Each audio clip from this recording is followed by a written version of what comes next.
زندگی کے لمحات سے کچھ لمحے نکال دیے جائیں تو باقی خسارہ بچتا ہے۔ زندگی تو فقط وہی لمحات ہیں جو جی لیے گئے، جنہیں گزارا گیا، وہ زندگی میں جسے شمار ہی نہیں ہوتے۔ ذہن کے نیا خانوں میں رہ جانے والے وہ خوشگوار لمحے جو یاد آئیں تو لبوں کے خوشوں میں مسکراہٹ کے پھول کھل جائیں، جن یادوں کو انسان برے وقت میں جمع پونجی کی طرح حافظے کی صندوقچی میں چھپا کر سنبھال کر رکھتا ہے۔ اپنوں کے ساتھ گزرا وقت ایسا ہی احساسہ ہوتا ہے، اور وہ خوشیاں جنہیں تقدیر میں لکھنے کے ساتھ کاتب تقدیر نے کسی اور کو بھی ان کا حصہ عطا کیا ہو، وہ تو اور بھی نایاب اور انمول ہوتی ہیں۔ ایسی خوشیاں ان کا مقدر بنتی ہیں جو اپنی خوشی کے لیے کسی اور کی ہنسی نہیں چھینتے۔ رائنا کا دل انگاروں پر لوٹ رہا تھا۔ کچھ پل گزرے تھے، وہ ابھی یہاں تھا۔ کھانے کی میز جو کی توں لوازمات سے بھری ہوئی تھی۔ بہزاد کے کلون کی دل فریب مہک سے ابھی تک گھر کے در و دیوار مشک بار تھے۔ اس کی موجودگی رائنا کو جیت کا احساس دلاتی تھی، مگر وہ جس قدر اسے اپنی محبت سے باندھ رکھتی تھی، وہ اس قدر کسی مغناطیسی طاقت سے دوسری طرف کھینچ رہا تھا۔ جسے وہ بیوقوف لڑکی سمجھتی تھی، وہ تو بڑی شاطر تھی۔ اس نے گہرے گہرے سانس لے کر غصہ ضبط کرنا چاہا، مگر اس ہنر سے وہ ناواقف نہیں تھی۔ اس نے ایک ایک کر کے میز پر رکھی ہر چیز اٹھا کر زمین بوس کر دی۔ ملازم بھاگے چلے آئے۔ چلے جاؤ سب یہاں سے، شکل مت دکھانا اپنی، یہاں کوئی تماشا نہیں ہو رہا، اور خبردار اگر کسی نے بہزاد کو کال کی۔ اس نے انگلی اٹھا کر تنبیہ کی۔ ملازمین کی نگاہوں میں تحیر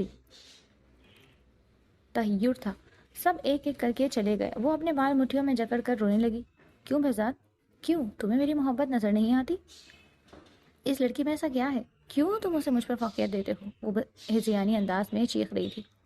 وہ دونوں خوشگوار ماحول میں کھانا تناول کر رہے تھے۔ بہزاد کے موبائل کی مخصوص رنگ ٹون سن کر رائنا نے اسے کال ریسیو کرنے سے منع کیا۔ کھانا کھاؤ، بات بعد میں کر لینا۔ اس نے بہزاد کے ہاتھوں سے فون لینا چاہا۔ نہیں، زیز کی کال ہے۔ بہزاد نے ہاتھ ٹشو سے صاف کر کے موبائل اٹھایا۔ ابھی تو بات کی ہے تم نے، تم یہاں ہوتے ہو تو وہ بار بار کال کر کے تمہیں ڈسٹرب کرتی ہے، رائنا نے رعونت سے کہا۔ بہزاد نے اس کی بات پر توجہ دیے بغیر کال ریسیو کر لی۔ کہو زیز، سب خیریت ہے؟ اس کا اتنی جلدی دوبارہ کال کرنا بہزاد کو ٹھٹک گیا۔ سر، زیز میڈم کی طبیعت ٹھیک نہیں ہے، انہوں نے صبح سے کچھ نہیں کھایا تھا اور اب وہ بے ہوش ہو گئی ہیں۔ ملازمہ حواس باختہ سی تھی۔ بہزاد اپنی جگہ سے کھڑا ہو گیا۔ یو ایڈیٹ، یہ بات تم مجھے اب بتا رہی ہو؟ تمہیں میڈم کا خیال رکھنے کی تنخواہ دیتا ہوں میں۔ رائنا نے اسے پہلی بار کسی ملازم پر برہم ہوتے دیکھا۔ آ رہا ہوں میں، تو میڈم کے پاس رہنا۔ وہ دھاڑا۔ کہاں جا رہی ہو؟ رائنا اس کی راہ میں حائل ہوئی۔ زیز بے ہوش ہو گئی ہے، طبیعت ٹھیک نہیں ہے اس کی۔ رائنا کے سر سے لگی تو ترو پر بجھی۔ وہ رکا نہیں، اس کے ایک طرف سے نکل کر آگے بڑھ گیا۔ بہزاد، کچھ منٹ پہلے وہ تم سے فون پر بات کر رہی تھی، اچانک کیا ہو گیا؟ اسے بری طرح پیش آ رہا تھا، مگر اس نے کمال ضبط سے کام لیا۔ آئی ڈونٹ نو، جا کر ہی پتہ چلے گا۔ اس نے قدموں کی رفتار بڑھانے کے ساتھ موبائل کان سے لگایا ہے۔ رائنا کو تقریباً دوڑنا پڑ رہا تھا اس کی رفتار کا ساتھ دیتے ہوئے۔ ڈاکٹر راہیلہ، پلیز آپ کو ایڈریس بھیج رہا ہوں، آپ فوراً پہنچے، میری بیوی کی طبیعت ٹھیک نہیں ہے۔ اس نے شہر کے سب سے بہترین لیڈی ڈاکٹر کو کال کی تھی۔ رائنا کے دل پر سانپ لوٹ گئے۔ ایک ذرا سی بیماری کا سن کر وہ ہزاروں روپے کی فیس دینے کو تیار تھا۔ بہزاد، میں نے اتنی محنت سے ڈنر کا اہتمام کیا تھا۔ ڈرائیور نے اسے دیکھتے ہی گاڑی کا دروازہ کھولا۔ رائنا نے دھنکی کی طرح چلتی سانسوں کے ساتھ اس کا ہاتھ پکڑا۔ ڈنر پھر صحیح۔ وہ ہاتھ چھڑا کر گاڑی میں جا بیٹھا۔ رائنا بے بسی سے دیکھتی رہ گئی اور وہ چشم زن میں گاڑی گیٹ سے نکال کر گیا۔ اس کی بے اختیاریاں بے تابیاں اسے ایسے ہی جھلساتی تھیں جیسے دل پر قطرہ قطر تیزاب گر رہا ہو۔ وہ واپس ڈائننگ ہال میں آ کر کرسی پر بیٹھ گئی۔ وہ تنہا تھی، جس کے لیے سارا اہتمام کیا تھا وہ چلا گیا تھا۔ ہر چیز تہس نہس کر کے بھی اسے کہاں سکون تھا۔ نوائے زیز یاور خان، تم نہیں جانتی کس سے الجھ رہی ہو، تمہاری یہ چال بہت مہنگی پڑے گی تمہیں۔ عمر بھر بہزاد کو دیکھنے کے لیے ترسو کی مر رہی ہوگی تو یہ تڑپ کر جانے والا تمہیں پانی تک نہیں پلائے گا، میرا وعدہ ہے یہ۔ اس نے عہد کیا تھا اور وہ اپنے ارادے کی طرح عہد کی پکی تھی۔ اس کی آنکھ کھلی تو سب سے پہلے ارد گرد پھیلتی خوشبو کی احساس نے چونکایا تھا۔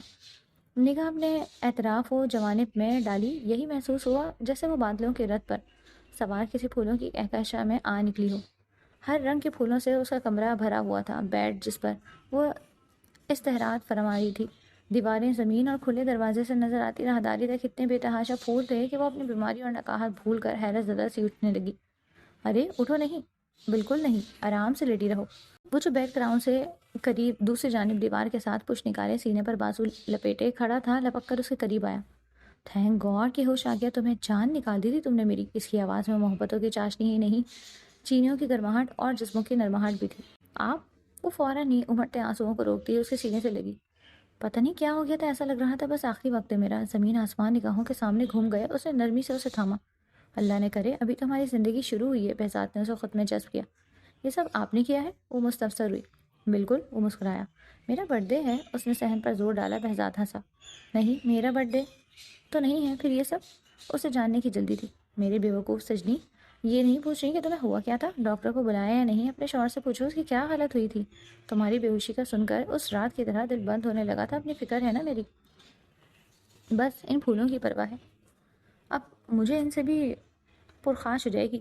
بہزاد نے اس کے تکیے کے قریب رکھا سفید اور گلابی کلیوں سے بنا پھولوں کا تاج پہنایا۔ اس نے تعجب سے اسے دیکھا۔ بہزاد نے قریب رکھی ایک ادکھلی کلی اٹھا کر اس کی سمت بڑھائی۔ اس نے بلا تعامل تھام لی۔ اتنی ایکسٹرا محبت؟ بتائیں کیا ہوا تھا مجھے؟ کہیں کوئی خطرناک بیماری تو نہیں جو آپ نے میرے لیے اتنا تردد کیا؟ مجھے خوش کرنا چاہتے ہیں میرے جانے سے پہلے؟ بہزاد کے دل پر اس کی بات گرا گزری۔ Now don't talk nonsense, my dear. It's a happy time. We are about to become parents. You have given me the greatest joy of life. اب کوئی فضول بات مت کرنا میری جان، یہ خوشی کا وقت ہے، ہم والدین کے عہدے پر فائز ہونے والے ہیں، تم نے مجھے زندگی کی سب سے بڑی خوشی دی۔ بہزاد نے اسے ایک دم ہی ہاتھ بڑھا کر جیسے فرش سے عرش پر پہنچا دیا تھا۔ وہ بے اختیار ہی اس کے ہاتھوں میں چہرہ چھپا کر رونے لگی۔ بہزاد اس کے رونے سے پریشان ہو گیا۔ زیز، کیا ہوا؟ کیا تم خوش نہیں؟ اس نے زیز کا چہرہ تھاما۔ اس کی اشک بار آنکھیں بہزاد کے لیے تکلیف کا موجب تھیں۔ اس نے نفی میں سر ہلایا۔ بولنے میں دقت پیش آ رہی تھی۔ آنسوؤں کی یلغار تھی یا بے تحاشا خوشی؟ بہزاد، مجھے یقین ہی نہیں آ رہا، میں اتنی خوش نصیب۔ وہ اس کے سینے سے سر ٹکا کر بھی رونے لگی۔ پاگل ہو گئی ہو؟ کیوں رو رہی ہو؟ اس طرح تو ہمارے بچے بھی بالکل تم پر جائیں گے، ایسے ہی روتے رہا کریں گے۔ اس نے دل کے اندر طمانینت پھیلتی محسوس کی۔ بچے؟ اس نے آنسو ہاتھ کی پشت سے پہنچتے ہوئے پوچھا۔ ہاں تو مجھے جڑواں بچے بہت پسند ہیں۔ بہزاد کی بات پر اس نے سر تھاما۔ یہ سب اللہ کے کام ہے، ہماری پسند ناپسند و مرضی نہیں چلنے والی، اس نے رودی ہوئی آواز میں سمجھایا۔ جانتا ہوں تم خوش ہو نا؟ کچھ یاد آیا تھا، اس نے پھر سے پوچھا۔ بہت، بے شمار، بے پناہ، بے حد، بے اندازہ اور بے حساب۔ عزیز نے پہلی بار اپنی خوشی کا اظہار اس بے ساختگی سے کیا تھا۔ بہزاد کا دل سرشار ہو گیا۔ آپ خوش ہیں؟ اب وہ اپنی نم پلکیں لیے اسے دیکھنے لگی۔ بہت، بے شمار، بے پناہ، بے حد، بے اندازہ اور بے حساب، بہزاد نے اسی کے انداز میں کہتے ہوئے کتنے ہی پھول اٹھا کر اس پر برسائے تھے۔ وہ کھلکھلا کر ہنسنے لگی، ایسے جیسے کوئی غم، کوئی پریشانی، کوئی دکھ کبھی اسے چھو کر نہ گزرا ہو۔ زندگی میں نہ ہی اندیشے تھے نہ خدشات۔ بہزاد اس کی ہنسی کی بے ساختگی میں اپنے آنے والے خوبصورت کل کی آہٹیں سن رہا تھا۔ اس کی سادگی، معصومیت اور خالص دل نے اسے پاگل بنایا تھا۔ وہ آنے والی زندگی کی جمع تفریق نہیں کرتی تھی، حاصل وصول کی فکروں سے آزاد تھی۔ دوسروں کی جھولی میں خسارے ڈال کر اپنے لیے خوشیوں کا انتخاب کرنا اسے نہیں آتا تھا۔ بہزاد نے اسے رائنا کے مقابلے میں بہت مختلف پایا۔ ابھی چند دن پہلے وہ بے وقت ہی گھر آ گیا تھا جب اس نے عزیز کو ویڈیو کال پر مصروف دیکھا۔ وہ صبا سے باتیں کر رہی تھی۔ صبا بھی آپ آ جایا کریں نا، میں گھر میں بور ہوتی ہوں۔ اور صبا بیچاری بے بسی کی تصویر بن گئی تھی۔ امی کو تو جانتی ہو تم، اجازت ہی نہیں دیتی، تم سے ویڈیو کال پر بات ہو جاتی ہے، یہی بہت ہے۔ ویسے بھائی سے کہوں گی ان کے ساتھ آنے سے، امی منع نہیں کریں گی۔ صبا وہ واحد ہستی تھی جس نے اسے دل سے اپنے بھائی کی زندگی میں قبول کیا۔ ہاں یہ اچھا ہے، ویسے مجھے تمہارے بھائی نے ایک پیاری سی وائٹ کیٹ لا کر دی ہے جس کا نام میں نے میاؤں رکھا ہے، اس سے دل لگ جاتا ہے میرا۔ صبا ہنسی۔ نام تو ڈھنگ کا سوچ لیتی، کہیں اپنے بچوں کے بھی ایسے ہی چیاؤں میاؤں نام نہ رکھ دینا۔ ویسے جتنا تم تنہائی کا رونا رو رہی ہو، اچھا ہوگا جلد ہی میرے بھتیجا بھتیجی آ جائیں، اسی طرح تمہاری تنہائی دور ہوگی، اور اگر بیٹی آ گئی تو پھر تمہیں گڑیا مل جائے گی، اسے سجانا سنوارنا۔ سچی بیٹیاں اپنے والدین کا بہت خیال رکھتی ہیں۔ بہزاد کے اعصاب بہن کی اس بات پر کشیدہ ہو گئے تھے۔ وہ کم عمر تھی، کیا بھروسہ وہ سرے سے اس بات کو پسند نہ کرتی۔ رائنا نے کہا تھا اسے بچے نہیں پسند، بلا وجہ کی ذمہ داری، وہ 5-6 سال تک اس بارے میں سوچے گی بھی نہیں۔ اسے دنیا گھومنی تھی، زندگی سے لطف اندوز ہونا تھا، اور اس کے خیال میں بچوں کے بعد وہ بن جاتی جبکہ بہزاد آزاد ہی رہتا۔ اس نے رائنا سے بحث نہیں کی تھی، وہ اس پر اپنی مرضی مسلط نہیں کرنا چاہتا تھا۔ اس کی سماعتیں عزیز کا جواب سننا چاہتی تھی، جس نے پہلے تو صبا کو گھورا، پھر چہرہ ایک ہاتھ سے ڈھانپا۔ صبا بھی، آپ بھی نا، بہت جلدی ہے آپ کو۔ وہ باقاعدہ پزل ہو گئی۔ صبا اس کی شرمانے کی ادا پر ہنسنے لگی۔ بہزاد دروازے کے قریب کھڑا تھا، اس کے چہرے کا رخ موبائل کی طرف تھا۔ وہ صوفے پر پاؤں چڑھائے گود میں کشن رکھے آرام دہ انداز میں بیٹھی تھی۔ دوپٹہ کندھے پر ٹکا تھا، کھلے بال کمر سے نیچے تک بکھرے لاپرواہی سے جھول رہے تھے۔ وہ آگے قدم بڑھاتے بڑھاتے رک گیا۔ ویسے آپ ہی بچے مجھے بھی پسند ہیں، مگر بیٹیاں سب ہی خوش نصیب ہوتی ہیں، بس ڈر لگتا ہے اگر میری بیٹی ہوئی اور اس کا نصیب بھی مجھ جیسا ہوا تو۔ بابا نے کبھی مجھ سے نرمی نہیں برتی، نہ محبت سے بات کی، کیونکہ انہیں بیٹے پسند تھے، اور میری امی زندگی بھر میرے حق کے لیے کچھ بھی نہ کر سکی۔ میں بھی تو انہی کی طرح کمزور ہوں۔ اگر میں اپنی بیٹی کو اس کا حق نہ دلا سکی تو امی کی طرح جلد خبر میں اتر جاؤں گی۔ بہزاد کے دل پر کاری ضرب لگی، یعنی وہ اسے بھی اپنے باپ کی طرح بے حس سمجھتی تھی۔ عزیز، میرے بھائی تمہارے بابا جیسے نہیں ہیں، وہ اپنی بہنوں سے اتنی محبت کرتے ہیں، بیٹیاں تو پھر جگر کا ٹکڑا ہوتی ہیں۔ صبا نے فوراً بھائی کی طرفداری کی۔ پتہ نہیں، بس مجھے ڈر لگتا ہے۔ اس کی وہ ہی گردان تھی۔ اف لڑکی، آنے والے وقت سے کیا ڈرنا، کیا پتا مستقبل میں تمہارے لیے کتنی خوشیاں باہیں پھیلائے کھڑی ہوں۔ اب دیکھو نا، سب سے بڑی خوش نصیبی تو یہ ہے کہ تم میرے بھائی کی بیوی ہو، مطلب ہے کوئی بہزاد افریدی کی ٹکر کا۔ عزیز صبا کے انداز پر مسکرائی۔ بہزاد اندر آیا تو اس نے رخ موڑ کر اسے دیکھا۔ السلام علیکم۔ وعلیکم السلام، بہزاد نے نرمی سے جواب دیا۔ کہیں انہوں نے ہماری باتیں تو نہیں سن لی؟ اسے فکر لاحق ہوئی، اس کا چہرہ خط سے سرخ ہوا۔ بھائی آئے ہیں، صبا نے سمجھ کر استفسار کیا۔ ہاں گڑیا، کیسی ہو؟ اس نے موبائل زیر سے لے کر فون پر بیٹھے ہوئے بہن کا احوال پوچھا۔ بالکل ویسے ہی جیسے دوپہر میں تھی۔ آپ تو ایسے پوچھ رہے ہیں جیسے کتنے دن سے ہماری ملاقات نہیں ہوئی، حالانکہ آپ نے مجھے کالج سے پک کر کے گھر چھوڑا تھا، اس نے شرارت سے کہا۔ کیوں نہ پوچھوں، تو میری لاڈلی بہن ہو، اور ساریہ تو ہے ہی میری ضدی بہن، اسے تو خیال رکھوانا آتا ہے، جبکہ تم خود سب کا خیال رکھتی ہو۔ عزیز نے اسے حسرت سے دیکھا، کاش اس کے بھائی بھی ایسے ہی ہوتے۔ اس کے دل سے ہوک اٹھی۔ تھینک یو سو مچ بھائی، آپ خود اتنے لونگ کیئرنگ ہیں، آپ سے ہی سیکھا ہے سب کا خیال رکھنا۔ اب آپ زی سے باتیں کریں، یہ بور ہو رہی تھی، کہیں باہر لے جائیں اسے۔ صبا نے مشورہ دے کر رابطہ منقطع کر دیا۔ بہزاد نے زی کی طرف دیکھا، وہ کچھ فاصلے پر بیٹھی اسے جانچتی نظروں سے دیکھ رہی تھی۔ کیا باتیں ہو رہی تھیں؟ اس نے بات شروع کرنی چاہی تھی کہ اس کے ذہن کے نہا خانوں میں لگے خوف کے جالے صاف کر سکے۔ کچھ خاص نہیں، میں چائے لاتی ہوں آپ کے لیے۔ وہ آنن فانن میں اٹھ کر چلی گئی۔ بہزاد نے بھی کریت کر نہیں پوچھا، کچھ باتیں اپنے وقت پر اچھی لگتی ہیں۔ وہ اپنے عمل سے اس کے دل کے سارے اندیشے نکالنا چاہتا تھا۔ اس کی دلی خواہش تھی کہ وہ بیٹی کا باپ بنے تاکہ عزیز کے دل سے سارے ڈر، سب اندیشے نکال سکے، مگر جب یہ خوشی کا لمحہ آیا تو وہ اپنی خواہش میں دل میں دبا گیا۔ وہ اسے ذہنی دباؤ میں مبتلا نہیں کرنا چاہتا تھا۔ بیٹا یا بیٹی، سب اللہ کی دین ہے۔ وہ اللہ سے بیٹی مانگ سکتا تھا کہ دعائیں قبول کرنا اس رب العزت کے اختیار میں ہے، مگر عزیز سے کہنا اسے پریشان کرنے کے مترادف تھا۔ کل کو اگر بیٹی کے بجائے بیٹا ہوتا تو وہ یہی سوچتی کہ وہ اس کی خواہش پوری نہیں کر سکتی۔ اس حساس لڑکی کو وہ ہمیشہ خوش دیکھنا چاہتا تھا، اور اسے یقین تھا خوشیاں باہیں پھیلائے ان کا استقبال کر رہی ہیں۔ صبح ساری مصروفیات ترک کر کے وہ سب سے پہلے اپنے گھر آیا تو اپنے والدین کے ساتھ اپنی خوشی بانٹتے۔ ناشتے کی میز پر گھر کے سب افراد موجود تھے سوائے اس کے دونوں بھائیوں کے۔ ریحانہ ملازمین کو مٹھائی کے ٹوکرے اٹھا کر لاتا دیکھ کر سوال کرتی ہے، اس سے بیشتر بہزاد گاڑی میں ہاتھ میں گاڑی کی چابی اور موبائل پکڑے چلا آیا۔ اوہ ہو، تو یہ تم لائے ہو؟ کیا تیسری شادی کر لی؟ وہ اب تک اپنے بیٹے کی درگت نہیں بھولی تھی۔ بہزاد سے یوں بھی انہیں پرخاش تھی۔ نہیں، وہ ایک کرے یا 10، تمہیں کیا مسئلہ؟ ظاہر ہے میرے بچے کے پاس پیسہ ہے، کامیابی ہے، تو لڑکیاں بھی پیچھے آئیں گی۔ الماس عادت کے مطابق تنک کر بولی۔ امی پلیز چھوڑیں، رہنے دیں، آج میں بہت خوش ہوں، ایسی کڑوی کسیلی باتیں مجھے بری نہیں لگ رہی۔ اس نے ایک ٹوکری کی پیکنگ کھولنے کا اشارہ بہن کو کیا۔ بھائی، کیا کوئی نیا کاروبار شروع کیا ہے؟ ساریہ نے مٹھائی پلیٹ میں نکالتے ہوئے پوچھا۔ نہیں، گیس کرو تم، وہ مٹھائی اٹھا کر باپ کی طرف بڑھاتے بولا۔ وجہ کچھ بھی ہو، بس تمہیں اس طرح خوش دیکھ کر دل ٹھنڈا ہو گیا۔ سنجوق آفریدی نے گلاب جامن اس کے ہاتھ سے لے کر منہ میں رکھی۔ ہاں، اسی کی خوشیوں کی فکر ہے آپ کو، باقی دو بیٹیوں کی پرواہ نہیں۔ ریحانہ کو رنگ میں بھنگ ڈالنا پسند تھا۔ تم چپ نہیں رہ سکتی تو چلی جاؤ، سلجوق آفریدی نے تڑپ کر بولا۔ ہاں جا رہی ہوں، مجھے بھی شوق نہیں یہاں بیٹھے رہنے کا۔ ریحانہ اٹھ کر چلی گئی۔ امی، اس نے ماں کو اپنے ہاتھ سے مٹھائی کھلائی۔ بھائی بتائیں نا، کیا خوشخبری ہے؟ صبا نے بے قراری سے پوچھا۔ بہت مبارک ہو آپ سب کو، امی بابا، آپ لوگ دادا دادی بننے والے ہیں اور تم دونوں پھپھو۔ واہ یاہو بھائی، بہت بہت بہت مبارک ہو۔ اس کی اطلاع پر صبا نے اچھل کر نعرہ لگایا۔ بہت مبارک ہو میرے بچے۔ سلجوق آفریدی نے اپنی جگہ سے کھڑے ہو کر باہیں پھیلائیں، وہ ان کے سینے سے لگ گیا۔ امی، آپ کو خوشی نہیں ہوئی؟ اس نے ماں کی طرف دیکھا، ان کا چہرہ بے تاثر تھا۔ خوشی ہو گیا اگر یہ خوشخبری رائنا کے حوالے سے ہے۔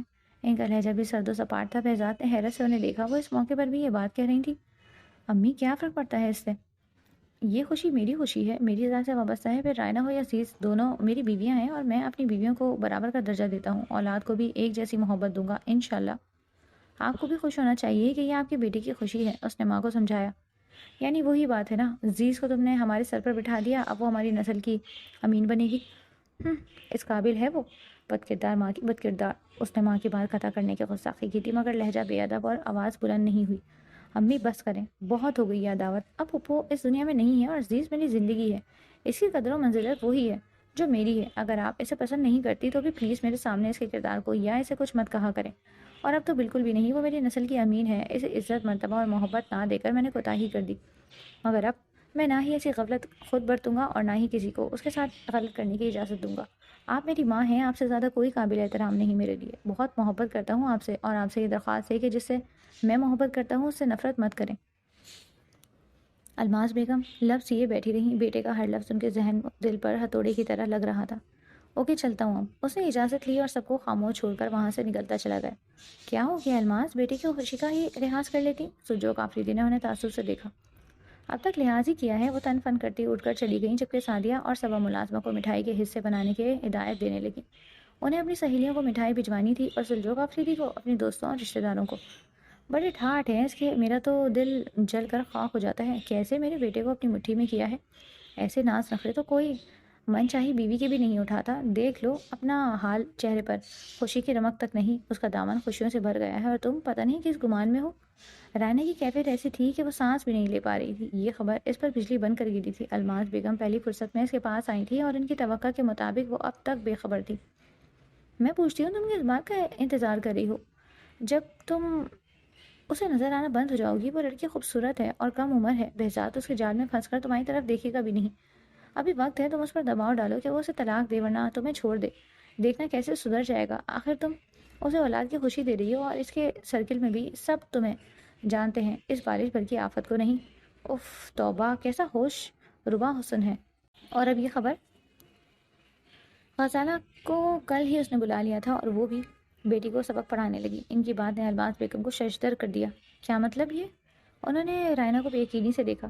ہاں اس نے بہزاد کو کچھ نہیں بتایا. اولاد اسے چاہیے ہی نہیں. مگر اب دیکھ لو اپنی بیوقوفی کا انجام. کیسے بہزاد اسے سراخوں پر بٹھا رہا ہے. خوشیاں منا رہا ہے. تمہیں تو دودھ میں سے مکھی کی طرح نکال پھینکا.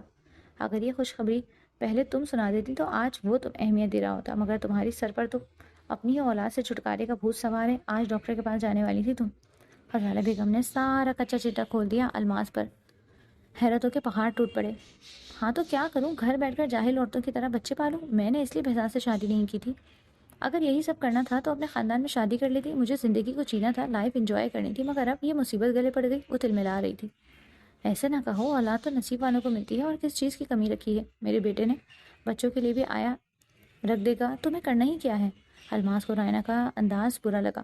آپ کا بیٹا 10 ملازم رکھ دے گا مگر پھر بھی اسے کھانا بیوی کی نگرانی میں پکا ہوا پسند ہے. روز سیر سپاٹے تفریح اور ہوٹلنگ پسند نہیں. مجھے ہر جگہ اسے بتا کر جانا پڑتا ہے. شام کے بعد تنہا گھر سے نکلنے پر وہ سختی سے باز پرس کرتا ہے. اسے میرے گھر میرے میل کزن کا آنا پسند نہیں. ماں کی. رائنا چپ ہو جاؤ کی تلقین نظر انداز کیے وہ اپنی ہی کہہ رہی تھی. رائنا کے خیالات سے وہ دونوں خواتین ہی نہیں گھر کے ملازم بھی مستفید ہو رہے تھے. وہ راہداری سے گزرتا ہوا اس کے ایک ایک لفظ کا زہر اپنی سماعت میں اتارتا ڈرائنگ روم میں آیا اور اب دروازے پر ساکت کھڑا تھا. ہزار پابندیاں ہیں مجھ پر. سب برداشت کر رہی ہوں صرف یہ سوچ کر کہ وہ بدل جائے گا. کسی کو سونے کے پنجرے میں قید ہونا پسند نہیں آتا. مگر میں نے غلطی سے یہ انتخاب خود کیا ہے. اب پچھتا رہی ہوں. میری ماں کہتی ہے اس پنجرے سے نکلنے کا سوچنا بھی مت. وہ جو کہتا ہے مان لو. ارے اس سے اچھا تو میرا خالہ زاد غزل ہے. میرے ایک اشارے پر اپنے گھر والوں کو چھوڑنے کو تیار تھا اور یہ اس زیز کو نہیں چھوڑتا. جونک کی طرح میرا خون چوستی ہے اس کی خوشیاں. دل تو چاہتا ہے زیز کو آگ لگا دو مگر نہیں. اسے مارنا بھی ممکن نہیں. بہزاد نے مجھ پر سوتر مسلط کر دی اور مجھے کسی مرد سے دوستی کی بات تک کرنے کی اجازت نہیں. ماڈلنگ کی آفرز اس کی وجہ سے ٹھکرائی ہیں میں نے. بالکل ہی کنزرویٹو سوچ کا حامل ہے. گاؤں دیہات کے رہنے والے اجڑ مردوں کی طرح. تکیانوسی خیالات ہیں اس کے. اسے خود تو لائف انجوائے کرنی ہے نہیں مگر بیوی کو چار دیواری میں قید رکھنا ہے. بچے پھلوانے ہیں. کھانا پکوانا ہے. اسے وہ بیوقوف نوائز چیز سوٹ کرتی ہے. بیبی کیا اس کے پاس اچھی شکل اور پیسے کے علاوہ دولت شہرت بھی اللہ ایسوں کو دیتا ہے جنہیں اس کی پاور کو شو کرانا نہیں آتا.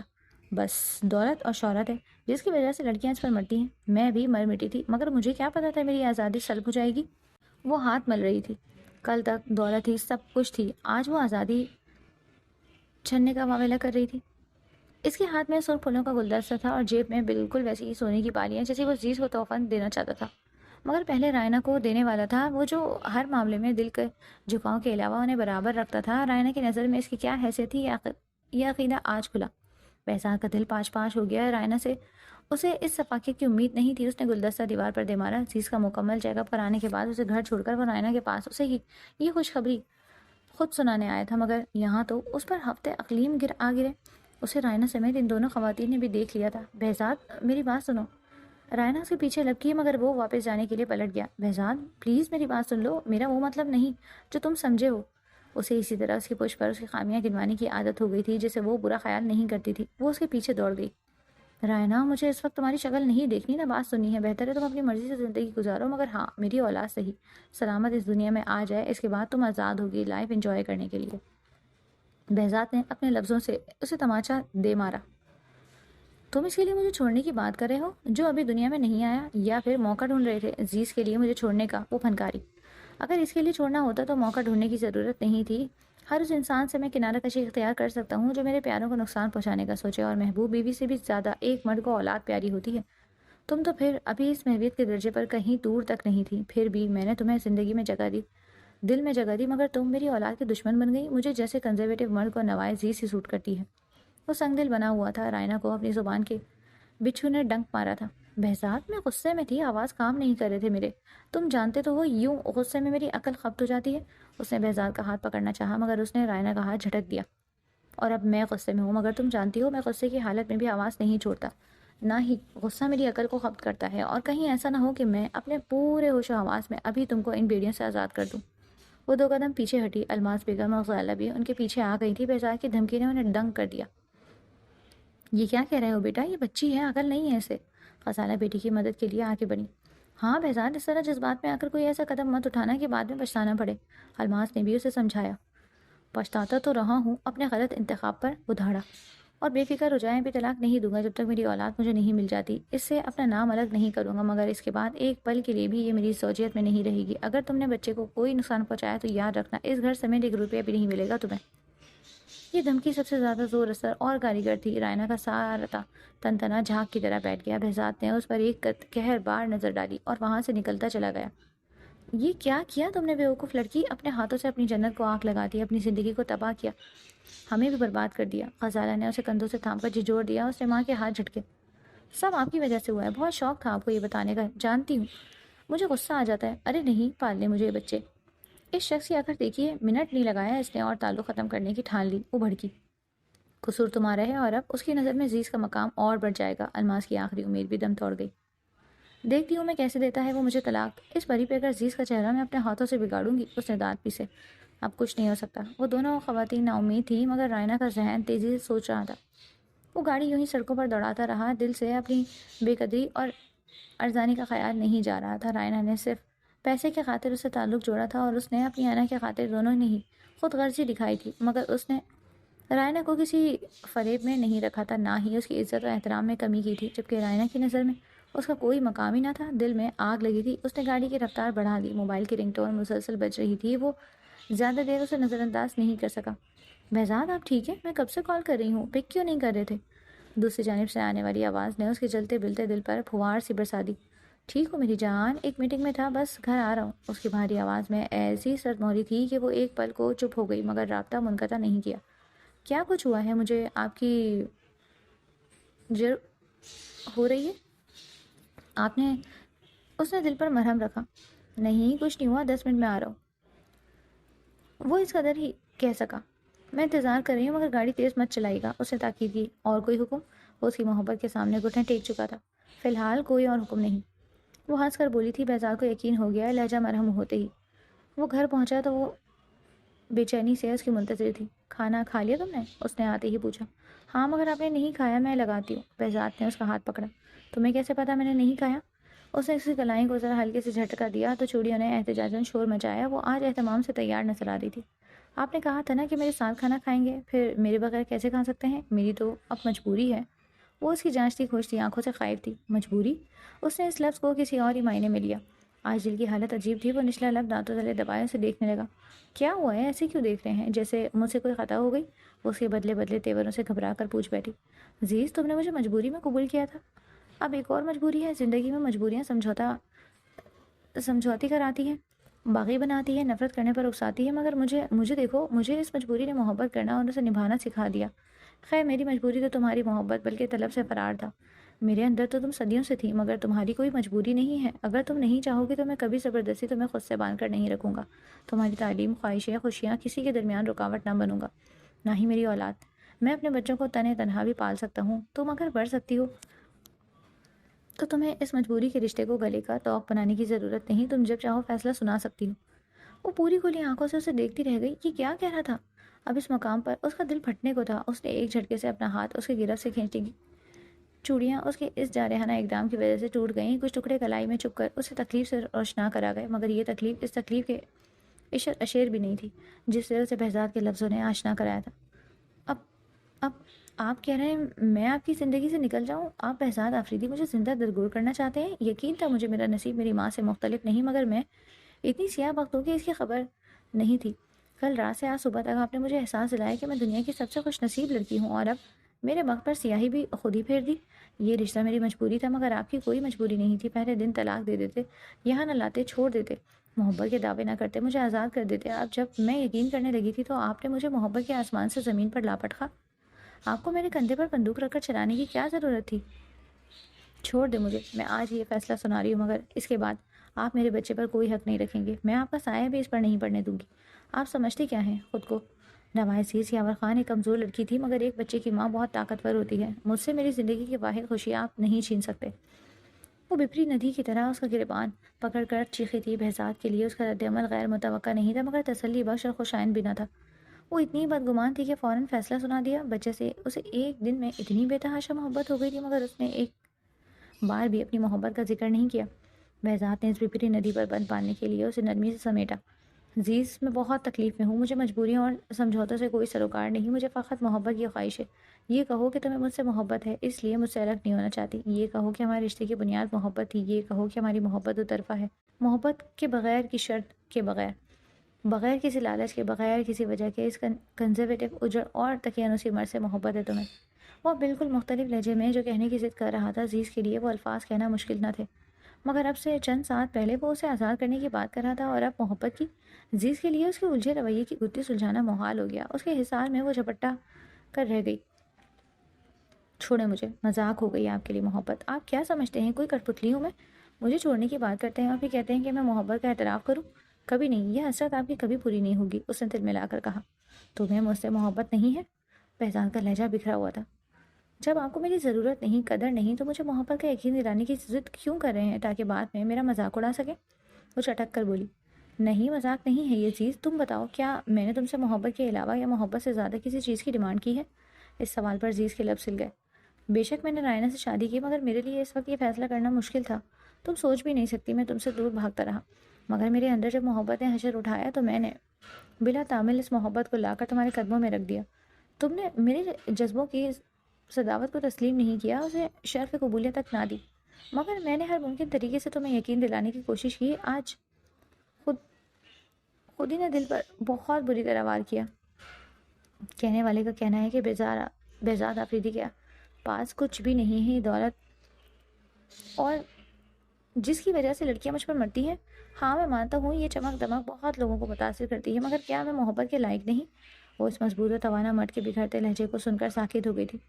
کسی نے آپ سے کچھ بھی کہا اور آپ نے یہاں آ کر میرے سینے سے دل روح لیا، جسم سے روح نکال لی؟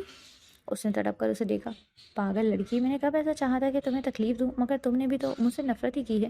بدگمان ہو مجھ سے، میں نے تمہیں دکھ بھی دیے ہیں تو بدلے میں یہی سب ڈیزرو کرتا ہوں، بہزاد نے تعصب سے کہا۔ میں نے کب نفرت کی آپ سے؟ بدگمان تھی، مگر اب تو وہ بھی نہیں، اور یہ بات آپ کسی اور طرح بھی پوچھ سکتے تھے۔ میری جان نکال دی بہزاد، مر جاؤں گی میں اگر آپ نے مجھے خود سے الگ کرنے کی بات بھی کی۔ اس شخص کی عقل پر پتھر پڑے ہوں گے جسے آپ کا سونے جیسا دل نہیں نظر آیا، یا پھر حسد نے اسے اندھا کر دیا ہوگا۔ آپ لوگوں کی باتوں پر کیوں دھیان دیتے ہیں؟ اور کیا آپ کو نظر نہیں آتا کہ میں آپ سے محبت کرتی ہوں یا نہیں؟ وہ سلگ کر بولی، نگاہوں میں شکایت تھی، لہجے میں نمی۔ عزیز، کہو مجھ سے محبت ہے؟ وہ ایک ترنم لیے دل سوز انداز میں بولا۔ حد ہے بہزاد، یہ بچوں والی ضد کیا ہے؟ کیا کچھ نہیں کہہ دیا آپ نے؟ مجبوری، سمجھوتا؟ ہاں، یہ مجبوری اور سمجھوتے کا کھیل نہیں، پاپا بننے والے ہیں آپ، اور پھر بھی۔ وہ محبوب سے شفق بار پلکوں اور گلال بکھیرتے چہرے کے ساتھ بہزاد کے دل میں اترتی اس کی روح کو منور کر گئی۔ اچھا تو پھر کیا محبت کا کھیل ہے؟ بہزاد کی ساری کلفت دور ہو گئی۔ مجھے نہیں پتا، بس آئندہ اپنے متعلق اور میرے متعلق کوئی الٹی سیدھی بات مت سوچیے گا، اب میں برداشت نہیں کروں گی، سچ مچ آپ کو بیٹے کی شکل دیکھنے کے لیے ترسا دوں گی، اس نے دھمکی دی۔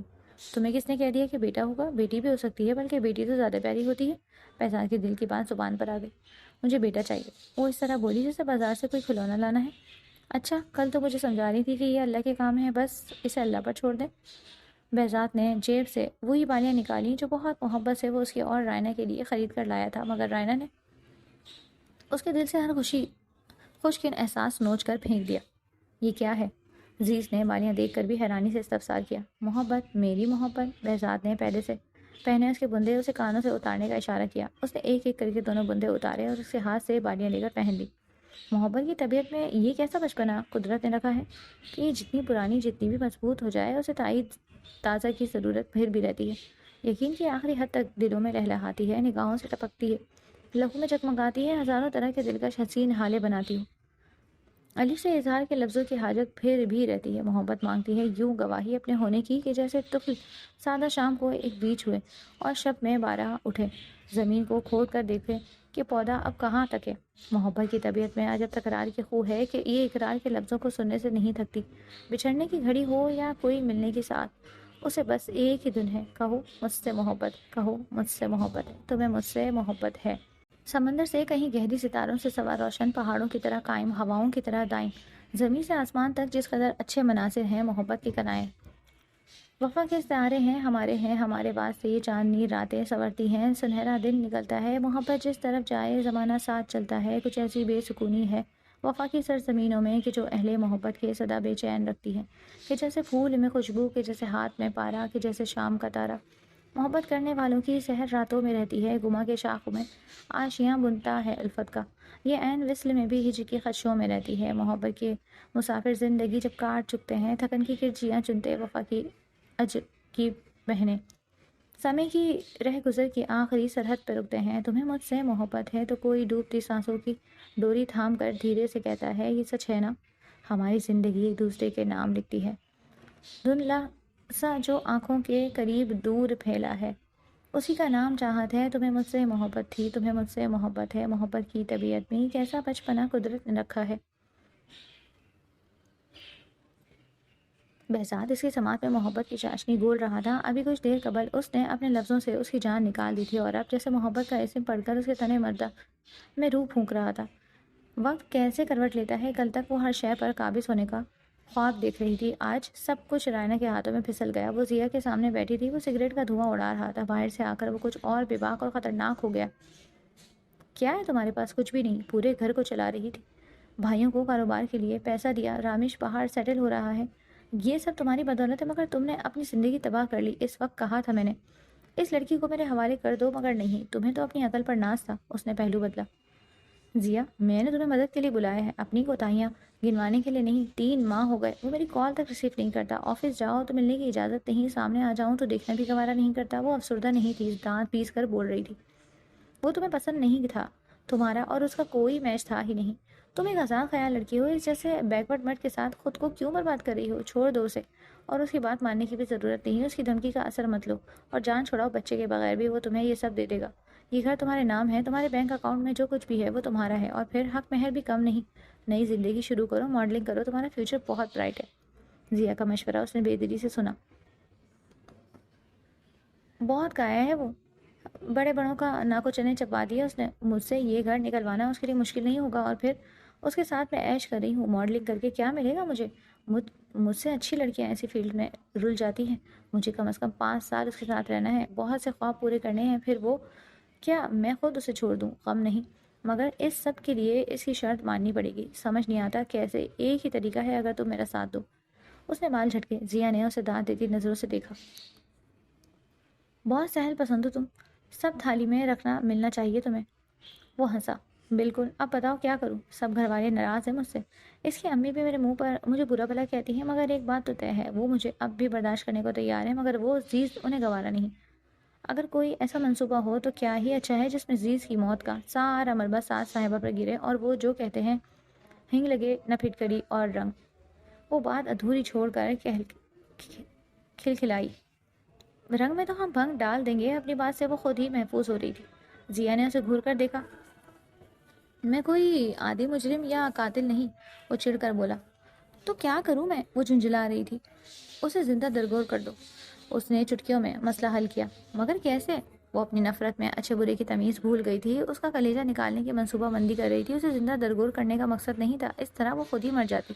اس کیسے کا جواب اس وقت دوں گا جب میرے اکاؤنٹ میں رقم ٹرانسفر کروں گی؟ ضیا کی آنکھوں میں لالچ تھا۔ ابھی کہاں ہے؟ کہاں سے دوں پیسے؟ اس نے تنک کر پوچھا۔ 1000 روپے آتے ہیں تمہیں، پاؤں پکڑ کر اپنے شوہر کو منا لو، اعتبار نہ بھی کرے مگر فی الحال کوشش کر لو۔ اس کا آئیڈیا برا نہیں تھا، وہ بھی یہی سوچ رہی تھی۔ ضیا کے جانے کے بعد اس نے الماس بیگم کو کال کی، ان کی منت سماجت کرتی رہی۔ بس ایک بار مجھے بہزاد سے معافی دلوا دے، میں پچھتا رہی ہوں۔ الماس بیگم بھی یہی چاہتی تھی۔ عزیز کے متعلق العنانی انہیں کہاں کنوارا تھی؟ بات کی تھی میں نے بہزاد سے، مگر وہ کچھ سننے کے لیے آمادہ نہیں۔ آج ویسے بھی سعدیہ کے رشتے والے آ رہے ہیں، کل پھر سمجھاؤں گی اسے۔ ان کی طرف سے مثبت اشارہ ملا تو اس کے دل کو تسلی ہوئی۔ ہاں، کب تک پہلو تہی بڑھتے گا؟ آخر اسے ماننا ہی پڑے گا۔ رائنا نے پھر سے اس کا نمبر ملایا، وائس میسج کیے۔ پلیز بہزاد معاف کر دو مجھے، میری محبت پر شک مت کرو۔ میں غصے میں تھی، عزیز کی خوشی نے مجھے غصے سے پاگل کر دیا تھا۔ تم نے بھی نہیں بتایا بہزاد، میری یہ آخری غلطی ہے۔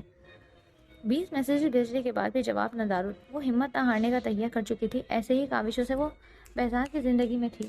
وہ اسے یقین تھا یہ وقت بھی گزر جائے گا اور وہ اپنے مقصد میں کامیاب ٹھہری۔ عمر نے جیسے تیسے اپنے گھر والوں کو منا ہی لیا تھا، سعدیہ بھی کسی کے لیے راضی نہیں ہوئی تھی۔ الماس نے بیٹے کے سمجھانے پر اس فیصلے کے لیے حامی بھر لی تھی۔ بہزاد، ایک بار رائنا کو معاف کر دو۔ الماس نے اس کا اچھا موڈ دیکھ کر اسے سمجھانا چاہا، ابھی تک اس معاملے کی بنا کسی کو بھی نہیں ہوئی تھی۔ بہزاد نے عزیز سے بھی ذکر نہیں کیا تھا، وہ نہیں چاہتا تھا کہ وہ کسی قسم کے اعصابی کشیدگی کا شکار ہو۔ امی اس متعلق مجھے کچھ نہیں سننا، وہ سرد لہجے میں بولی۔ اس سے تم نے خود شادی کی تھی، اب جب اسے طلاق دو گے تو 1000 سوال اٹھیں گے۔ تم کوئی عام انسان نہیں، تمہاری شوہرت کو بھی فرق پڑے گا۔ بہن کی عادی ہونے والی اسی سسرال والے بھی باتیں کریں گے۔ ابھی 3 ماہ ہیں سالیہ کی شادی میں، تم مفاہمت کا راستہ نکال لو، رائنا کی طرف سے دل صاف کر لو۔ وہ خوب جانتا تھا یہ سب رائنا نہیں انہیں سمجھایا ہے۔ آپ میری فکر مت کریں، سالیہ کی شادی کی تیاری پر دھیان دیں۔ اس نے انہیں خفگی سے دیکھا، وہ لب بھیج گئی۔ عزیز کو اسی زندگی سے نکالنا تو کجا، وہ اس کی نگاہوں میں عزیز کا کردار بھی منظور نہیں کر سکی۔ وہ بڑی رقم ان کے ہاتھ میں تھما کر چلا گیا، وہ ہاتھ ملتی رہیں۔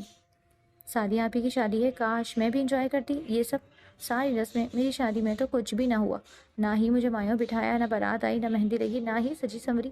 بہزاد نے اسے سعدیہ کا رشتہ طے ہونے کی خبر دی تھی، وہ خوش ہونے کے بجائے اپنی شادی یاد کر کے اداس ہو گئی۔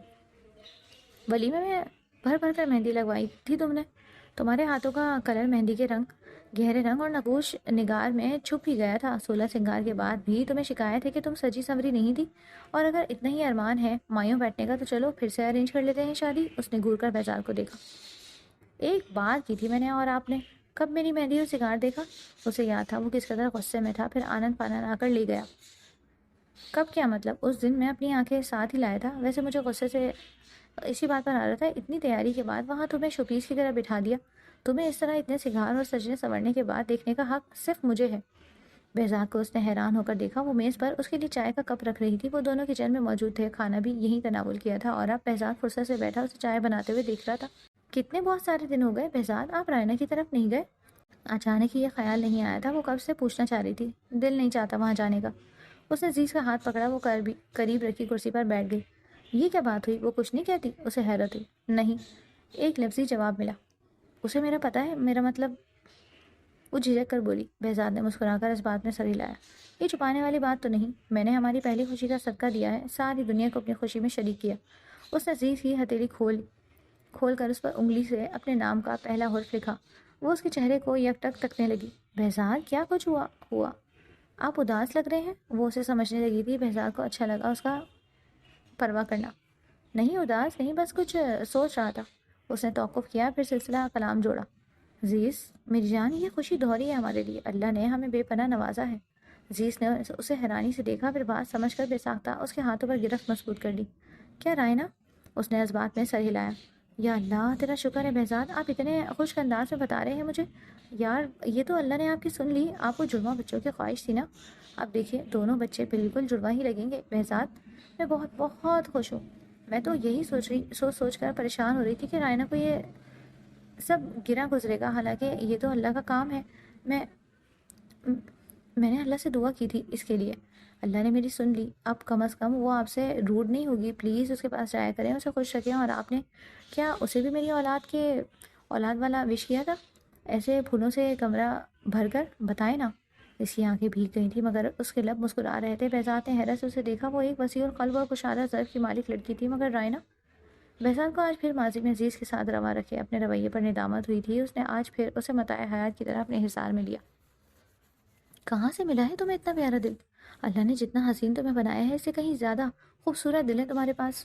یار مجھے معاف کر دینا، بہت تنگ کیا ہے نا میں نے تمہیں، بہت آنسو دیے، بہت ہرٹ کیا۔ اب حیران ہونے کی باری عزیز کی تھی۔ کیا ہو گیا؟ آپ کو کیوں معافی مانگ رہے ہیں؟ محبت بھی تو دی ہے آپ نے مجھے، اور اب مجھے وہ سب باتیں یاد بھی نہیں۔ اب تو میں نے شکایت بھی کرنی چھوڑ دی آپ سے۔ پہلے سوچتی تھی آپ نے رائنا کو کیوں پسند کیا، مجھے کیوں نہیں۔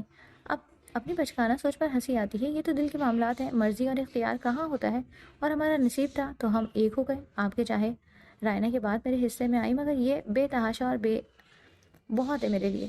بلکہ اب تو گمان ہوتا ہے جیسے آپ رائنا سے محبت ہی نہیں کرتے۔ رائنا کا خیال نہیں ہے تو اس کا کر لیں، جس کی وجہ سے آپ کے دل میں میری محبت پہلے سے بھی دگنی ہو گئی۔ بہزاد نے کوئی تبصرہ نہیں کیا، بس اس کی طرف دیکھتا رہا۔ آپ نے مجھے مٹھائی بھی نہیں کھلائی، مجھے ٹریٹ دیں، بلکہ ہم شاپنگ پر جائیں گے، وہ فرمائشیں کرنے لگی۔ بہزاد کی توجہ اس کے کان کی بالی نے کھینچ لی۔ اس نے آہستگی سے کان میں جھولتی بالی کو چھوا۔ کاش میں تیرے بن گوشت کا بندہ ہوتا، وہ عادت کے مطابق گنگنایا۔ عزیز نے اس کا ہاتھ پیچھے ہٹایا۔ میں کچھ بول رہی ہوں، وہ زچا کر بولی۔ یہ بالی بھی کچھ بول رہی ہے۔ بہزاد نے پھر اس کی بالی کو چھوا۔ کبھی کبھی تو آپ حد ہی کر دیتے ہیں، یہ بیچاری بالی کیا بولے گی بھلا؟ میری سنیں آپ بس۔ بہزاد، ایسی خوشی کی خبر مٹھائی کے ساتھ سنائی جاتی ہے، مجھے میٹھا کھانا ہے۔ وہ آج کل اسی طرح ایک چیز کے پیچھے پڑ جاتی تھی، پھر چاہے کھاتی نہ، مگر جو کہہ دیا اسے اسی وقت درکار ہوتا۔ ہاں تو فریج میں کیک رکھا ہے، وہ کھا لو، بہزاد نے مشورہ دیا۔ نہیں، چاکلیٹ کیک نہیں کھانا مجھے، نا آئس کریم کھانی ہے، بہزاد نے اسے گھورا۔ تم اتنا میٹھا کھانے لگی ہو، لڑکی ویٹ گین کر لو گی، بہزاد نے اسے احساس دلایا۔ سو واٹ، مجھے نہیں فرق پڑتا، چلیں ہم آئس کریم کھا کر آتے ہیں۔ اس کی یہ تبدیلی بہزاد کے لیے امتحان بن گئی تھی۔ یار اتنی رات کو کہاں جائیں گے؟ اس نے کھڑے ہوتے ہی اس کے ہاتھ سے چائے کا کپ لے کر میز پر رکھا۔ جہاں میں کہوں گی وہاں۔ اس نے بہزاد کا بازو پکڑا تو وہ چہرے کے زاویے بگاڑتا اٹھ کھڑا ہوا۔ ویسے بہزاد، ہمیں سب کو مٹھائی بھجوانی چاہیے، اب تو دو دو خوشیاں ہیں۔ اس کی سوئی مٹھائی پر اٹک گئی۔ بھجوا دی ہے سب کو، حتیٰ کہ تمہارے میکے بھی، اگرچہ بھجوانی نہیں چاہیے تھی، لیکن پھر سوچا میری اکلوتی جان کو برا ہی نہ لگ جائے، مگر ان لوگوں نے مٹھائی واپس کر دی۔ وہ کمرے میں آ گئے تھے۔ بہزاد گاڑی کی چابی اور والیٹ اٹھاتے ہوئے ارسبیل تذکرہ پر بولا۔ عزیز نے وارڈروب سے چادر نکالتے ہوئے رک کر اسے دیکھا۔ بابا پولیس کسٹڈی میں ہے؟ اب بہزاد کو نئے امتحان کا سامنا تھا۔ وہ اسے پریشانی سے دور رکھنا چاہتا تھا، مگر یہ ممکن ہی کہا تھا۔ وہ اس کے قریب چلایا، نرمی سے اس کا ہاتھ تھاما۔ ہاں، ان پر غداری کا مقدمہ دائر ہوا ہے۔ عزیز نے غور سے اس کے مضبوط ہاتھ میں جکڑے اپنے ہاتھ کو دیکھا۔ اگر آپ مجھے اپنی زندگی میں شامل نہ کرتے تو میں اتنی مطمئن نہ ہوتی۔ شکر ہے مجھے ایک ایماندار اور محب وطن ہمسفر کا ساتھ ملا۔ وہ اس کی ممنون تھی، اور میں خوش نصیب ہوں کہ مجھے ایک پیاری سی لڑکی کا ساتھ ملا جس نے میری زندگی کو اپنے ساتھ سے مکمل کر دیا۔ بہزاد نے فراخ دلی سے اس کی اہمیت کو جتایا۔ وہ کھل کر مسکرا دی۔ چلیں، وہ بولی۔ یس مائی لیڈی، آپ کا حکم آنے بغیر میری جان نہیں چھوٹے گی۔ وہ ہنوز مسکراتے ہوئے چادر اوڑھنے لگی۔ بہزاد نے اسے دلچسپی سے دیکھا۔ اچھی لگتی ہو ایسے، چھپی ہوئی کسی سربستہ راز کی طرح، اس نے سراہا۔ وہ اس کا ہاتھ پکڑ کر آگے بڑھی تو وہ چہرے پر بیچارے کی تعریف کرتا اس کے ساتھ چل پڑا۔ یعنی اتنی تعریف کے بعد بھی جانا پڑے گا؟ وہ بول رہا تھا۔ جانا پڑے گا اور کھانا بھی پڑے گا، اس نے مزید اضافہ کیا۔ نہیں یار، میں کیک کھا چکا ہوں، اتنا میٹھا فٹنس کے لیے ٹھیک نہیں، میں نے نہیں کھا سکتا، اس نے دہائی دی۔ بہزاد، اٹس مائی آرڈر، اور کچھ نہیں ہوتا فٹنس کو۔ آپ اتنا ورک آؤٹ، اتنی ایکسرسائز کرتے ہیں، اور بالقرض محال موٹے ہو بھی گئے تو مجھے پھر بھی پیارے لگیں گے۔ وہ اس کے شوق و شریر انداز پر وہ سرشار سا مسکرایا۔ ہاں، مگر دوسری لڑکیوں کو نہیں، اس نے اضافہ کیا۔ تمہیں پیارا لگوں گا بہت ہے، اب کل سے ساری احتیاط اور ورک آؤٹ چھوڑ رہا ہوں تاکہ جلد از جلد موٹا ہو جاؤں۔ عزیز نے آنکھیں پھیلا کر اسے دیکھا۔ میں نے یہ تو نہیں کہا، بہزاد کا کہا بے ساختہ تھا۔ مت کھائیے گا آئس کریم، بات نہیں کروں گی میں آپ سے۔ وہ اب اسے زج کر کے ہنس رہا تھا۔ وہ گاڑی میں بھی منہ پھلائے بیٹھی رہی۔ مان لو تمہارا شوہر ہینڈسم، اسمارٹ، گڈ لکنگ، بلکہ لیڈی کلر ہے، وہ اسے تنگ کرنے لگا۔ بالکل نہیں ماننے والی میں، اس نے زور و شور سے انکار کیا۔ اس نے اپنے باپ کی گرفتاری کا زیادہ اثر نہیں لیا تھا۔ ابھی 2 دن پہلے ہی ہر بات بہزاد نے میڈیا پر کھول دی تھی۔ ارسلان افتخار کا انٹرویو اریبہ انجم نے کیا تھا۔ سوال نامہ ایسا تھا کہ وہ گڑبڑایا۔ پہلے ارسلان افتخار اور یاور خان کی گودام میں سے اسلحہ رکھنے والی ویڈیو چلائی تھی، اور پھر تسلی سے اس کے چہرے پر اڑتی ہوائیاں دیکھی۔ لڑکی، تم جعل سازی کر رہی ہو، یہ ویڈیو جاری ہے، میں تمہیں جیل کرا دوں گا، یہ چینل بند ہو جائے گا، وہ دھاڑا۔ یہ چینل اور اس جیسے 10 چینل میرے ڈیڈ خرید سکتے ہیں اور جیل میں نہیں، تم بند ہوں گے۔ یہ یاد رکھ کر گرفتاری ہوگی۔ حکومت کے خلاف سازش کی گئی ہے۔ تم نے اپنے ہی جلسے میں یہ خون ریزی کرانا چاہتے تھے تاکہ اداروں اور حکومت کو نشانہ بنا سکو۔ سب ثبوت افسران والا تک پہنچ چکے ہیں۔ ویڈیوز اور فون کالز کی ریکارڈنگز چینل پر چلائی جا رہی تھی۔ یاور خان کہیں اور نہیں، ارسلان افتخار کے گھر میں رہ رہا تھا۔ دونوں نے ساز باز کر رکھا تھا۔ اگر ارسلان افتخار حکومت کے اہم سیاسی عہدے حاصل کر لیتا تو یاور خان کو کھلی چھوٹ مل جاتی، اس پر سے سارے مقدمے ختم کروا دیے جاتے اور اسے کھلم کھلا اسمگلنگ کرنے کی اجازت مل جاتی۔ وہ آج تک سب کے منہ پیسے اور طاقت سے بند کرواتا رہا، مگر بہزاد کو چپ نہ کرا سکا۔ اب وہ جیل میں تھا اور امید تھی کہ طویل مدت کے لیے مختلف مقدموں میں سزا جھیلے گا۔ ایک وہی نہیں، افتخار، ارسلان، دلاور خان اور صفدر بھی۔ عزیز کے لیے یہ خبر دکھ کا باعث بھی تھی اور تسلی کا بھی۔ کسی نے تو اس کے باپ کے ظلم اور غداری کو منظر عام پر لا کر ان کے سیاہ کارناموں پر بند باندھا، مگر وہ جب بھی سوچتی تو دل سے ہونپ نکلتی۔ عمر بھر ماں کو سکون نہیں ملا تھا اور باپ نے اپنی عمارت اور شان و شوکت بنانے کے لیے ہر حد پار کر دی تھی۔ درخت کاٹے، زمینوں پر قبضے کیے، ہنگامے کرانے میں ملوث نکلا، غیر قانونی اسلحہ ان کے پاس سے برآمد ہوا اور سب سے بڑھ کر انسانی اسمگلنگ کا بدترین اور گھناؤنا کام۔ زیز اب ان کی طرفداری میں ایک لفظ نہیں بولتی تھی، نہ سوچتی تھی۔ اس کی یہی دنیا تھی۔ بہزاد اس کے لیے آسمان تھا، ایک ایسا سائبان جو مضبوط تھا، محافظ تھا اور اس کے اندر سانس لیتی زندگی کی خوشیوں کی وجہ۔ وہ یاسین چہرے پر سجائے اسے دیکھ رہی تھی۔ بہزاد نے بے بسی سے اس کی آنکھوں کی اداسی برداشت کی۔ عزیز، تم بچوں کی طرح بیہیو کر رہی ہو یار۔ کام کے سلسلے میں سبھی جاتے ہیں، مجھے بمشکل 20 دن وہاں اسپینڈ کرنے ہیں۔ میرے کانسرٹس کی بکنگ ہو چکی ہے، اس کے علاوہ کاروباری نوعیت کی میٹنگز بھی ہیں۔ وہ سر جھکا گئی۔ آپ جانتے ہیں مجھ سے نہیں رہا جائے گا تنہا۔ وہ اداس ہی نہیں، خوفزدہ بھی تھی۔ یار بہادر بنو، مجھے اکثر باہر جانا پڑتا ہے، تمہیں عادت ہو جائے گی۔ اسے یہ صلاح پسند نہیں آئی۔ مجھے نہیں بننا بہادر، نہ ہی ایسے عادت ڈالنی ہے۔ وہ روکھی ہو گئی۔ عزیز سمجھا کرو، کام ہے میرا، پیسے نہیں کماؤں گا تو پھر ہم کھائیں گے کہاں سے؟ اس نے سمجھانے کا روایتی انداز اختیار کیا۔ بہزاد مت جائیں، وہ گھبرائی سی، اس کے دل کو بھی خدشات کا شکار کر رہی تھی۔ عزیز 20 دن کی بات ہے یار، ہر وقت تمہارے ساتھ رہوں گا۔ بہزاد مجھے ڈر لگ رہا ہے، کیا کام مجھ سے زیادہ اہم ہے؟ وہ اتنا احساس کبھی نہیں کرتی۔ عزیز سب سے زیادہ تم اہم ہو، مگر یار میری کمٹمنٹ مہینوں پرانی ہے، اچھا نہیں لگتا عین وقت پر منع کرنا۔ اس کی بات بھی درست تھی۔ تم اپنا خیال رکھنا، اس نے منہ پھیلا کر سر اس بات میں ہلایا۔ یار آ جاؤں گا جلدی، وعدہ کریں؟ وہ جھٹ بولی۔ 20 دن میں، اس سے ایک دن اوپر نہیں۔ وہ گھور کر رہ گئی۔ اچھا یاد کرو گی؟ اس نے مسکرا کر پوچھا۔ بالکل نہیں، وہ خفا تھی۔ میں تو بہت یاد کروں گا، پھر تمہیں ہچکیاں آئیں گی۔ اس نے ناک پر سے مکھی اڑائی۔ ایسی باتوں میں صداقت نہیں ہوتی۔ وہ ہنوس برا فروختہ تھی۔ میں نے سنا ہے محبوب کو چھینک بھی آئے تو محب کو پتہ چل جاتا ہے۔ سانسوں کی ڈور سانسوں سے جڑی ہوتی ہے۔ وہ ماننے کو تیار نہ تھی۔ کوئی نہیں، مجھ میں ایک مر جائے تو دوسرا نہیں مرتا۔ مرد تو فوراً دوسری شادی کر لیتے ہیں، چھینک تو دور، شرم بھی نہیں آتی کہ ابھی بیوی کی قبر کی مٹی بھی نہیں سوکھی۔ میں مر گئی تو اتنی دور سے جنازے میں شرکت کرنے بھی نہیں آ سکیں گے۔ بہزاد نے سختی سے اس کا بازو پکڑا۔ کتنی سنگدل ہو تم، کس طرح میری سانسیں روکنے کی بات کر جاتی ہو؟ تمہیں اندازہ ہے کیا کہہ رہی ہو تم؟ وہ دھاڑا اور عزیز ایک دم خائف ہو کر دور ہونے کے بجائے بے ساختہ اس کے سینے سے لگ گئی۔ سارا غصہ ہوا میں تحریر ہو گیا۔ میری جان، ہم ہر پل ساتھ ہوں گے، زندگی کے آخر سانس تک ساتھ جئیں گے، ساتھ مریں گے۔ عزیز نے اس کے لبوں پر ہاتھ رکھا۔ نہیں، مجھے آپ سے پہلے جانا ہے تاکہ آپ روئیں تڑپیں اور میں اوپر بیٹھی یہ سب دیکھ کر خوش ہوتی رہوں۔ بہزاد نے اس سے دور ہو کر رخ پھیر لیا۔ تم مجھے مار دینا چاہتی ہو اپنی باتوں سے؟ عزیز کا دل ڈوب سا گیا۔ استغفار، کیسی باتیں کر رہے ہیں، خدا آپ کو میری عمر بھی لگا دے۔ وہ ترنت بولی۔ مجھے تمہاری عمر نہیں، عمر بھر کا ساتھ چاہیے، اگر دے سکو تو۔ تم مجھے چھوڑ کے جاؤ گے تو مر جاؤ گے۔ یوں کرو، جانے سے پہلے مجھے پاگل کر دو۔ وہ مسکرائی، پھر اس کے قریب آ کر اس کے سینے سے پیشانی ٹکائی۔ میں نے زندگی آپ کے نام کر دی۔ بہزاد نے مسکرا کر اس کی پیشانی پر لب سب کیے۔ عزیز نے تمانیوں سے آنکھیں موند کر وقت کے ٹھہر جانے کی دعا کی، مگر وقت بھی کبھی کس کے لیے ٹھہرا ہے؟ وہ دیر رات تک جاگتی رہی تھی۔ یہ خیال کہ وہ 20 دن کے لیے ملک سے باہر ہوگا اسے بے چین کر رہا تھا۔ آج وہ گیا تھا اور دل ابھی سے پریشان ہو گیا تھا۔ 2 بجے کے قریب بہزاد کی کال آ گئی۔ وہ جاگ رہی ہوگی، اس کا اندازہ درست تھا۔ سوئی نہیں ابھی تک؟ وہ پریشان تھا۔ اس کے ڈاکٹر نے اجازت دی ہوتی تو وہ اس کے ساتھ ہوتی، مگر ڈاکٹر کا کہنا تھا کہ سفر اس کے لیے ٹھیک نہیں رہے گا۔ بہزاد کا جانا ضروری تھا، کانسرٹ اور کچھ بزنس میٹنگز تھی۔ وہ پہلی بار کیلیفورنیا کانسرٹ کرنے آیا تھا، مگر خوش نہیں تھا۔ عزیز کا خیال اسے پریشان کر رہا تھا، وہ بھی اداس تھی۔ آپ یاد آ رہے ہیں؟ وہاں سے حسب توقع جواب موصول ہوا۔ صرف یاد مت کرو، اب اگر سکون سے سو جاؤ گی تو خواب میں بھی آؤں گا، اس نے تنبیہ کی۔ کچھ دیر بات کر لیں، وہ ملتجی ہوئی۔ عزیز تمہاری طبیعت ٹھیک نہیں ہے، تمہیں امی کے پاس چھوڑ کر تو اور بھی پریشان ہوں، امی کا رویہ کیسا ہے تمہارے ساتھ؟ وہ اسے اتنے دن کے لیے ملازموں کے حوالے نہیں کر سکتا تھا، اپنی ماں کو کیا کچھ نہ سمجھایا۔ وہ بھی بہت اچھی طرح پیش آ رہی تھی، مگر بہزاد مطمئن نہیں تھا۔ ابھی تک تو ٹھیک ہے، اس نے جواب دیا۔ ہر بات مجھے بتانا، کچھ چھپانے کی ضرورت نہیں ہے، اگر وہاں رائنا آئے تو اس سے بات کرنے کی بھی ضرورت نہیں ہے، اپنا بہت بہت خیال رکھنا۔ جی اچھا، ایسی تلقین پر نہایت فرمانبرداری سے کہا گیا تھا۔ بہزاد اس کی اس تاکید کا گرویدہ تھا۔ اسے جلدی سونے کی تاکید کرنے کے بعد وہ نیند کہاں آنی تھی؟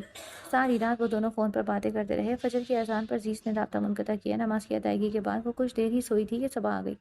اسے نیند سے بیدار بھی عجیب انداز میں کیا۔ اسے اپنی ناک کے قریب کچھ محسوس ہوا تھا، شاید تیز خوشبو۔ وہ آنکھیں مسلتی اٹھ بیٹھی۔ صبا گلاب کا پھول اس کے ناک کے قریب کیے کھڑی تھی۔ صبح بخیر آپی، کیوں اٹھا دیا مجھے؟ ابھی سوئی تھی۔ صبا نے اسے کسل سے لیٹتے دیکھ کر منہ بنایا۔ وہاں میرے بھائی کی نیندیں اڑی ہوئی ہیں اور مجھے فون کر کے کہا ہے کہ ہیلدی سا ناشتہ بناؤ میری بیگم کے لیے، اور بیگم صاحبہ کی نیندیں پوری نہیں ہو رہی۔ اور یہ دیکھو، بھائی نے وہاں جا کر بھی تمہیں گلدستہ بھیجا ہے۔ ہی سو رومانٹک۔ صبا کے ہاتھ میں سرخ گلابوں کا گلدستہ تھا۔ زید کا چہرہ شرمگین مسکراہٹ سے کھل گیا۔ اس نے ہاتھ بڑھا کر گلدستہ تھام لیا۔